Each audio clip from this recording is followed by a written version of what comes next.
SNS에 떠도는 이야기 중에 초등학생들의 황당한 시험지 정답에 대한 그런 여러 가지 이야기들이 떠돕니다.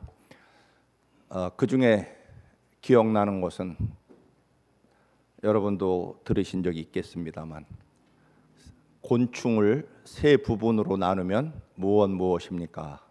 곤충, 머리가 있고 몸통이 있고 다리가 있다. 그게 정답이겠죠. 근데 어떤 학생은 곤충을 세 부분으로 나누면, 제가 쓴 글 그대로 표현하면, 읽은 글 그대로 표현하면 돼진다, 그렇게 써 있습니다. 머리와 몸통과 다리를 세 부분으로 나누면 죽는 거죠. 이 학생의 대답이 틀렸습니까? 맞았습니까? 맞죠. 이게 세 부분으로 나눈다. 구분하면 그렇게 써야 되겠는데, 아마 초등학생들이 구분한다는 단어가 아마 어려우니까 세 부분으로 나누면 어떻게 될까요? 머리, 몸통, 다리 그래야 되는데, 아이 생각에는 세 부분으로 나누면 죽는 거죠. 근데 그걸 틀렸다고 말해야 됩니까? 생물학 시간에는 틀린 게 하여튼 그렇습니다. 우리의 판단과 사고력을 가지고 보면 참 엉뚱한 대답이지만, 선생님이 원하는 대답은 머리, 몸통, 다리, 그걸 쓰기를 원했겠죠. 자, 역시 SNS에 떠도는 최근에 그 초등학생의 황당한 시험 문제지와 대답입니다. 십자가에 가렸습니다만, 아프리카의 한 머리통은 그대로 있고 온 몸은 정말 젓가락처럼 그렇게 말라서 뼈만 남아버린 그런 아주 어린 아프리카의 아이가 땅바닥에 버려진 음식 찌꺼기를 지금 주워 먹고 있는 장면입니다. 문제는 그렇습니다. 이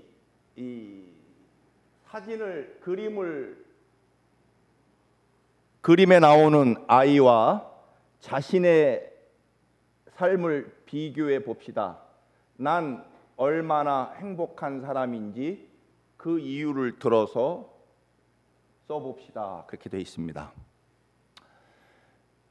이 문제를 낸 선생님은 아마 그런 대답을 원했을 겁니다.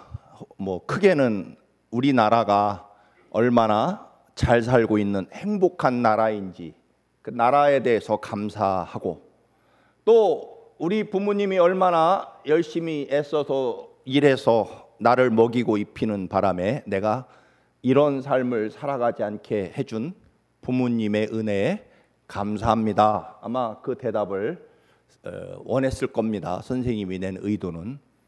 그런데 이 아이의 답은 여러분은 잘 안 보이시겠지만 그렇습니다. 남의 아픔을 보고 내가 얼마나 행복한지 아는 것은 별로 좋지 않다고 생각한다. 같이 아픔을 해결해 주려 하고 같이 잘 먹고 잘 살아야 될 것이다. 이 아이가 쓴 대답은 참으로 놀라운 거죠. 남의 아픔을 보고 내가 얼마나 행복한지를 안다는 것은 별로 좋은 일이 아닐 것이다.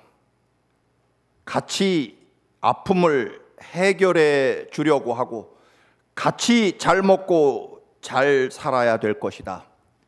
이 초등학교 학생, 이 아이는 아마 놀라운 그런 인품과 통찰력을 가진 아이임에 틀림없습니다.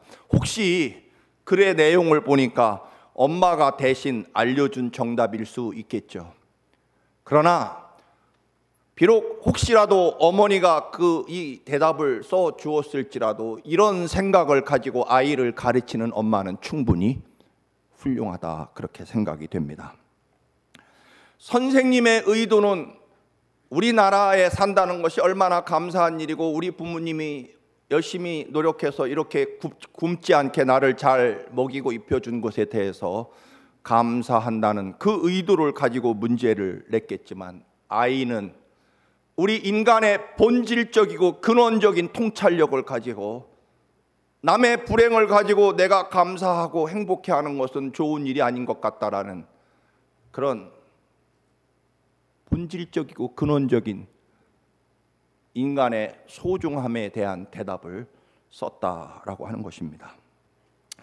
그런데 곰곰이 생각해 보면 우리는 의도한 바는 아니겠지만 선생님이 가지고 있는 그런 가치관과 정답을 요구하는 이 세상에서 살아가고 있습니다.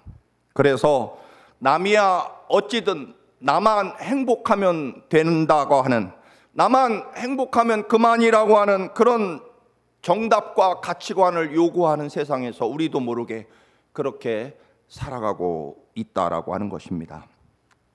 오늘 본문 12장 38절을 보면 그때라는 단어로 시작합니다.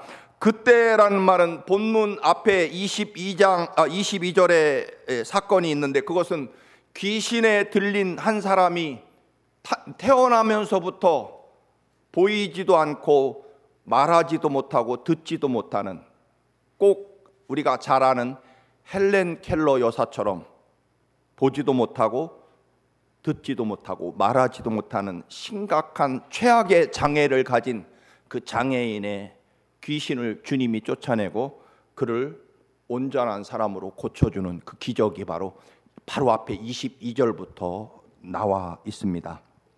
사람들이 세상에 보이지도 않고 그리고 듣지도 말하지도 못하는 그 장애인을 고쳐내는 주님을 보고, 아, 저분은 다윗의 자손이다, 다른 말로 번역하면 우리들의 메시아가 아닐까, 정말로 저런 위대한 능력과 권능을 행하시는 것을 보면 저분이야말로 메시아 구세주일 것 같다, 그렇게 사람들이 이야기하니까 바리새인들이 이것이 못마땅한 거죠. 예수님이 사람들에게 높이 여김을 받고 칭찬받는 것이 만족스럽지 못해서 그들이 오늘 본문에 있는 대로 예수님 앞에 찾아옵니다. 그 이전에 바리새인들은요, 예수님이 저거 고친 거는 귀신의 대왕인 바알세불, 귀신의 왕의 힘을 빌려서 고친 거야 라고 그렇게 깎아내리는 것을 볼 수 있습니다. 여러분, 다른 이야기입니다만 다른 사람이 잘 될 때 진심으로 축하해 주는 것이 하나님의 백성의 도리입니다. 그것이 하나님 사람입니다.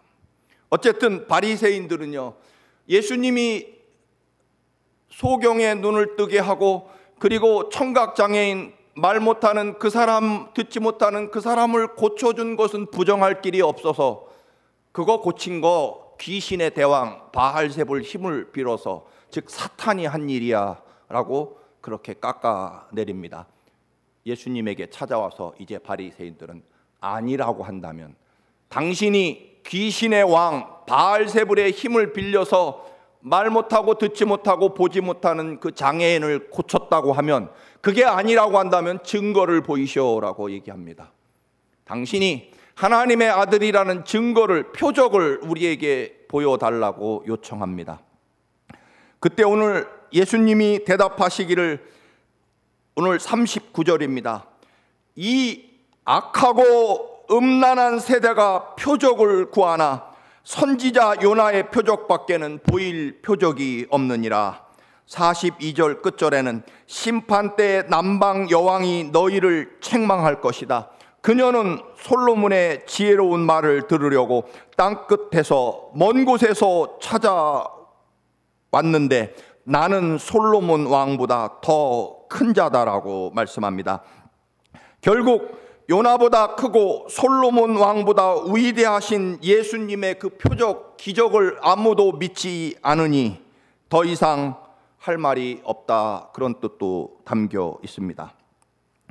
여러분, 정녕 눈앞에서 듣지 못하고 말하지 못하고 보지 못하는 그 장애인의 장애를 고쳐주는 것을 봤음에도 불구하고 믿지 않는다면, 차라리 요나의 말을 듣고 회개한 니느웨 성 그 악한 사람들이 너희들을 심판할 것이고, 그리고 그 먼 남쪽 나라에서 엄청난 재물과 시간을 들여서 사막을 건너 솔로몬의 지혜로운 말을 듣고 싶어 찾아온 그 여왕이 너희들을 심판하게 될 것이다. 왜냐하면 눈앞에 펼쳐진 이 위대한 하나님의 역사를 보고도 믿지 않고 다른 표적을 원한다면 너희들은 그 사람들에게 심판을 받게 될 것이라고 주님이 말씀하십니다. 요나서에 보면 요나는 원수의 나라 니느웨 성에게 가서 너희들이 회개하지 않으면 40일 후에 이 도성이 멸망당할 것이다 라고 하는 하나님의 심판을 가서 전하라고 요나에게 하나님이 명령하시죠.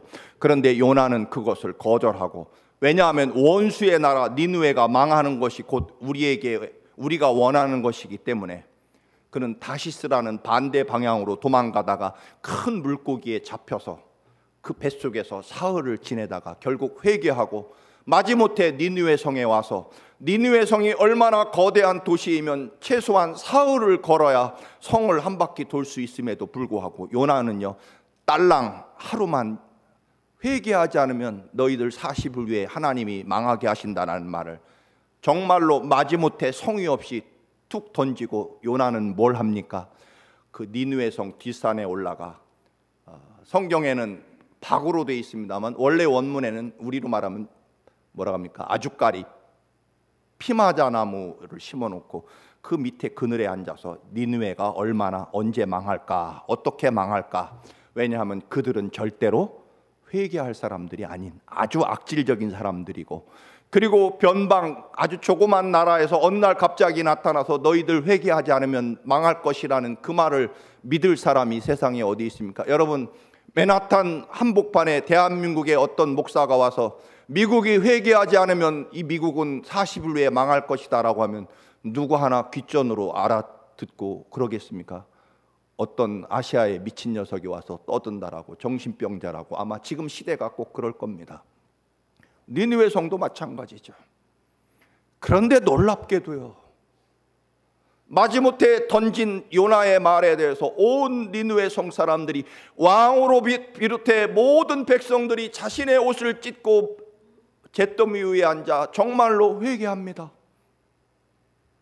우리가 아는 대로 니느웨가 그래서 구원을 받습니다. 그러면 안 되고 그럴 리가 없는 민족인데, 오죽했으면 요나가 아주까리 나무 밑에 그늘을 삼아 니느웨가 언제 망하는지 구경하려고 거기 앉아있는 이런 모습을 보여주고 있는데, 니느웨는 회개합니다. 요나가 전한 대단히 성의 없는 말씀을 듣고 회개했다는 겁니다. 오늘 주님이 말씀은 바로 그겁니다. 그런데 너희들은, 요나가 툭 던진, 성의 없이 던진 그 말에도 니느웨 성 사람들은 가슴을, 옷을 찢고 온 백성이 회개하고 구원받았는데, 너희들 눈앞에 하나님이 이 땅에 오셔서 마국간 베들레헴 구유에 낮아진 모습으로 오셔서 결국은 십자가에 피 흘려 죽게 되시겠지만, 수많은 사람들을 사랑하고 먹이고 입히고 고치는 그 위대한 주님의 사랑을 보면서도 요나가 전한 그 한마디만 또 못한 너희들을, 니느웨 성, 너희들이 악한 자의 표상으로 생각하는 니느웨 성 사람들이 나중에 너희들을 심판하는 심판자가 될 것이라고 오늘 주님이 말씀하십니다. 여러분, 우리들은 어떻습니까? 누가복음 2장 12절에 보면은요, 하나님이 사람이 되셔서, 그 거룩하고 존귀하신 하나님이 우리들 사랑하셔서 우리들처럼 되셔서 이 낮고 천한 땅에 사람의 몸으로 이 땅에 오십니다. 어디에? 짐승의 밥통 마국간 구유에서 탄생하시는 처절한 낮아짐과 섬김으로 이 땅에 찾아오십니다. 이것이 너희에게 주는 하나님의 표적이라고 누가복음 2장 12절에 말씀합니다. 하나님이 우리를 사랑하신다는 증거가 뭐냐면, 우리처럼 사람의 몸으로, 그것도 마국간 구유에 탄생하신 것이 하나님이 우리를 사랑하신다는 표적이라는 겁니다. 왕궁의 왕자로 오신 게 증거가 아니라 그 더러운 마국간 구유에 탄생하신 것이 하나님이 우리를 사랑하신다는 표적이라는 겁니다. 남방의 여왕, 성경은 세바 여왕이라고 되어 있습니다. 그 먼 사우디 남쪽의 그 아라비아 사막을 건너 수천 리 길을 엄청난 시간과 돈을 들여서 솔로몬의 그 인간의 지혜를 들여오고 찾아오죠. 열왕기상 10장에 보면 솔로몬 왕의 지혜를 듣고 싶어서 남방의 여왕이 찾아옵니다. 인간의 그 지혜로운 말 들으려고 그 엄청난 시간과 돈을 들여 찾아온 그 남방의 여왕이 너희들을 심판하게 될 것이라는 것입니다. 하나님이 사람의 몸으로 마국간 구유에 탄생하신 그 하나님의 처절한 낮아짐과 그 사랑으로 너희들을 사랑하고, 이렇게 눈먼 자, 병든 자, 듣지 못한 자를 고치며 사랑하는 그 하나님의 사랑을 보고 다른 증표를 원한다면 그 남방의 여왕이 너희들을 심판하게 될 것이라는 것입니다. 여러분, 우리를 구원하시기 위하여 베들레헴 마국간에 탄생하시고, 그리고 끊임없이 우리를 온 마음과 온 능력을 다해 사랑하시다가 십자가에 피 흘려 죽으시고 우리를 살려내십니다. 우리의 모든 죄악을 대신 담당하시고 우리 살리고 영원한 하나님 나라 영광을 우리에게 기필코 영생과 하나님의 나라를 소유하게 하시려고 십자가에 우리 모든 죄를 갚아주시고 우리 대신 죽으시고 우리 살려내시고 그리고 부활하십니다. 마국간에서부터 부활의 영광까지 하나님은 오로지 우리를 위해 사시고 우리를 위해 죽으시고 또 우리를 위해 살아나십니다. 여러분, 우물가의 여인이 질문합니다. 선생님, 예루살렘 성전에서 예배 드리는 게 맞습니까? 우리 사마리아 그리심산 제단에서 예배 드리는 게 맞습니까? 도대체 어디서 예배 드리는 게 진짜 예배입니까? 예수님이 뭐라고 대답합니까? 예루살렘 성전도 아니고 네가 원하는 그리심산도 아니다. 신령과 진정으로 하나님의 역사와 인도하심을 진정으로 믿고 하나님이 얼마나 너희들을 사랑하는지 깨달으며 드리는 예배가 그게 진짜 예배고 예루살렘 성전도 아니고 그리심산도 아니다라고 주님은 분명히 대답하십니다. 우리는 꼭 어느 장소, 어느 물건 또는 무엇이 옳으냐 그르냐라는 기준을 세워놓고 거기에 맞으면 하나님이 나를 사랑한다는 증거로 표적으로 그렇게 원하게 된다라고 하는 것입니다. 여러분, 하나님은 지금도 영원토록 하나님은 하실 수 있는 모든 사랑을 다 쏟아서 해 주십니다. 또 뭘 달라고 하면요, 아마 주님도 또 그러실 겁니다. 알았다, 내가 다시 십자가에 또 올라가면 막 그러실 겁니다. 내가 다시 십자가로 올라가면 아마 우리 어머니 표현대로 말하면 그래, 나 팔아다가 크레파스 사거라, 뭐 그런 말씀이나 여러분 비슷할까요? 한센시병, 즉 나병 환자였던 나아만이 엘리사 선지자를 찾아오죠. 그는 이미 자기의 생각대로 엘리사 선지자가 나를 만나면 버선발로 뛰어나와서 오셨습니까? 환영해 주고 인사를 한 다음에 나를 위해서 특별 예배를 드리고 나를 위해서 문둥병 상처 위에 손을 얹고 기도해 주고 나를 고쳐줄 거다. 어디 그렇습니까? 문도 코빼기도 안 보이고 종을 시켜서 요단강에 가서 7번 목욕해, 그 말뿐입니다. 너무 분노가 치밀어서 내가 이 엘리사 이스라엘을 가만두지 않겠다. 그러나 다행히 똑똑하고 지혜로운 부하들의 말을 듣고 요단강까지 갑니다. 가봤더니 요단강 물이 너무 흙탕물에 더럽습니다. 문둥병이 낫기는커녕 거기 들어갔다가는 문둥병이 더 심해질 것 같습니다. 우리 고향 아르발 강은 얼마나 깨끗하고 그리고 온천수라서 효험 좋기로 유명한가. 그러나 그는 결국 자신의 모든 옷을 벗고 발가벗은 채로 요단강에 그것도 7번 뛰어들 때 비로소 그는 깨끗하게 나음을 받습니다. 예배의 방법이나 안수 기도의 형식이나 절차, 강물이 더러운 건가 깨끗한 건가, 거기에 따라서 하나님의 역사가 결정되는 게 아니라는 겁니다. 하나님 앞에 나를 벗고 온전히 하나님의 살아계신 말씀으로 채우느냐, 그리고 하나님의 뜻에 내 삶을 복종시키느냐가 우리의 삶을 얼마나 위대하고 놀랍게 축복 가운데 만드느냐 하는 것이지, 내가 원하는 대로 하나님이 움직여줘야 복받는 것이 아니다라고 하는 것입니다.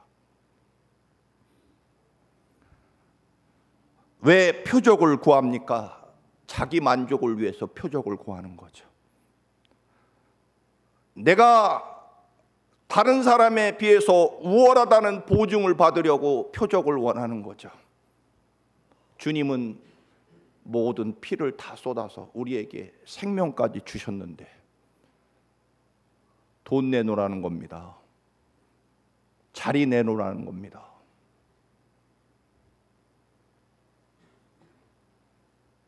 결국 물이 아니라, 장소가 아니라, 우리의 경험과 지식과 욕망이 아니라 하나님의 뜻 안에서 말씀을 얼마나 믿느냐라고 하는 것이라는 것입니다. 하나님이 여러분 사랑한다는 표정은 뭘까요? 증거는 뭐고, 나 사랑하는 증거가 뭐야? 라고 물으시면 주님이 뭐라고 하실까요? 내가 너를 위해서 대신 죽고 너 살려놨는데 뭘 더 어떻게 하라는 말이냐. 아마 오늘 본문의 말씀이 바로 그런 뜻일 것입니다.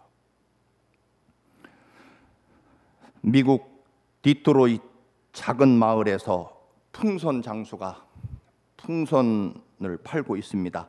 아이들이 몰려와서 각각 빨간 풍선, 노란 풍선, 하얀 풍선을 사서 하늘 높이 날립니다. 풍선이 바람을 타고 하늘 높이 올라갑니다. 아이들이 다 떠나고 나서 저 구석에 멍하니 서 있던 흑인 아이가 풍선 장사에게 찾아와 조용히 말합니다. 아저씨, 검은색 풍선도 하늘을 나를 수 있을까요? 풍선 장수는 가슴이 먹먹해져서 한참 동안 말을 못하다가 검은 풍선 끈을 다 풀어버립니다. 검은색 풍선들이 하늘로 높이 올라갑니다. 풍선 장수가 아이를 안고 말합니다. 얘야, 풍선이 하늘을 날아 올라가는 것은 풍선의 색깔이나 풍선 크기가 아니라 풍선 안에 들어있는 가스 때문이다. 풍선 색깔이 아닙니다. 풍선의 크기도 아닙니다. 결국 우리의 영혼과 삶 속에 예수 그리스도께서 흘리신 그 보혈의 피와 어떤 고난과 시련 속에서도 사흘 후에 승리하시는 부활의 능력, 그 소망을 얼마나 우리 안에, 우리의 삶 속에 간직하느냐가 결국 우리들의 삶을 결정한다는 것입니다. 큰 풍선 주셔야 제가 더 빨리 하늘을 날아가는 것, 혹은 내가 원하는 빨강색 풍선이야만, 그렇지 않다는 것입니다. 여러분, 이제 우리는 그리스도의 마음으로 우리에게 주어진 어떤 환경과 형편과 조건이 아니라 우리 안에 예수 그리스도의 보혈이 얼마나 가득하게 그 사랑이 들어있느냐가 우리의 믿음과 삶을 결정한다는 것입니다. 대답이 틀렸습니다. 아니, 질문도 틀렸습니다. 얼마나 돈이 많아야 하나님이 여러분을 사랑한다고 생각하십니까? 얼마나 출세하고 잘 돼야 하나님이 여러분을 사랑한다고 생각하십니까? 다 틀렸습니다. 하나님은 이미 우리를 더 사랑할 수 없을 만큼 사랑하고 계십니다. 아프리카의 어느 여자 고등학교에 매일마다 찾아온 소경이 있었습니다. 여러분, 맹인이 전도할 수 있습니까? 사람들이 맹인이 와서 예수 믿으세요 그러면 아마 아유, 뭐 좀 비하해서 너나 잘 믿지 뭐 그러지 않겠습니까? 왜요? 세상의 기준, 가치 기준으로 말하면 소경 맹인은 하나님의 사랑을 못 받은 사람 아닙니까? 우리들이 생각하는 표적을 원한다면 말이죠. 이 맹인은요, 매일 고등학교 앞에 가서 여자 고등학교 앞에 가서 전도를 합니다. 어떻게 해요? 학교 아이들이 끝나고 나올 때 아이들에게 접근을 합니다. 얘야, 내가 이 성경을 읽고 싶은데 내 눈이 보이지 않아서 읽을 수가 없구나. 이 성경을 좀 읽어주겠니? 거기 요한복음 3장 16절을 읽어다오. 착한 아이들은 다 그거 맹인이 요청하면 왜 안 들어주겠습니까? 하나님이 세상을 이처럼 사랑하사 독생자를 주셨으니 이는 저를 믿는 자마다 멸망치 않고 영생을 얻게 하려 함이라. 아이들이 그걸 읽겠죠. 소경을 맹인에게 부탁을 받았으니까. 그러나 아이들은 그걸 읽으면서 결국 그리스도를 영접하고요. 그 가난한 여자 고등학교에서 그 국가의 정말 위대한 리더십을 발휘하는 여성 지도자가 24명이 나왔다는 그런 이야기입니다. 여러분, 우리들의 주어진 조건으로 표적을 삼지 마시기 바랍니다. 표적은 이미 정해져 있습니다. 예수 그리스도가 여러분 살리시려고 십자가에 죽으셨습니다. 기도하시겠습니다.